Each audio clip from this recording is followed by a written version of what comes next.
Nephthys is a prominent goddess, often associated with death, night, the home, and protection. Nephthys, the silent strength of divine order, peace. Nephthys, also known as Nebet-Het, Lady of the House/Temple, emerges in the canon of ancient Egyptian theology as the quiet, unwavering pillar among the divine Ennead of Heliopolis. Daughter of Geb, the earth, and Nut, the sky, and sister to Osiris, Isis, and Set, she was not merely a passive figure. She was the protective flame in the underworld, the hidden force in sacred rituals, and the initiator of mourning rites that ensured the resurrection of kings and gods alike. Origins and divine status. The earliest mention of Nephthys traces back to the pyramid texts of the Old Kingdom, c. 2400 BCE, where her presence is solidified in funerary spells and resurrection formulas. As part of the Ennead, her divinity was not a mere adjunct. She was positioned as an essential element in the cosmic order, a balance to Isis. Whereas Isis represented life and light, Nephthys was night and transition, guardian of what was hidden and mistress of what must be preserved. Nephthys was married to Set, the god of chaos, storms, and deserts, but their union bore no children according to the central myths. However, in certain traditions, she bore Anubis, god of embalming and the afterlife, after seducing Osiris.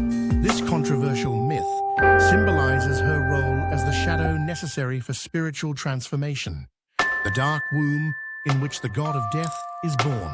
Ritual, mourning, and resurrection, her legacy was built on acts of power in silence. While Isis was known for her search and resurrection of Osiris, Nephthys stood beside her sister as the second mourner and magician. Together, they revived Osiris, creating the foundation myth for resurrection in the ancient Egyptian religious system. Their ritualistic lamentation was encoded in priestess orders, temple rites, and burial practices for centuries to come. It was not grief that made Nephthys powerful. It was the disciplined knowledge of the mysteries of decay, restoration, and spiritual transmutation. She presided over funerary incense, purification waters, and the veiling of the dead.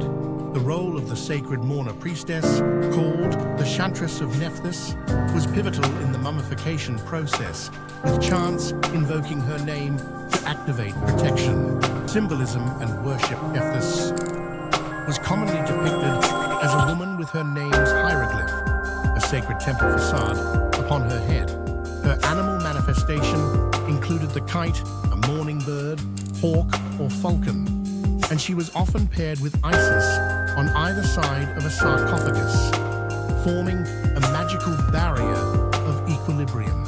Temples dedicated to her were fewer than those of her more popular siblings, yet her presence was encoded in nearly every significant necropolis across Egypt, from Abydos to Thebes. She was especially honored in crypts, burial chambers, and inner sanctuaries. Her power resided not in temples of grandeur, but in what was hidden. The dark chambers of the dead, the spells in scrolls, the whispered names of power. Kindly click like, subscribe, and share this channel.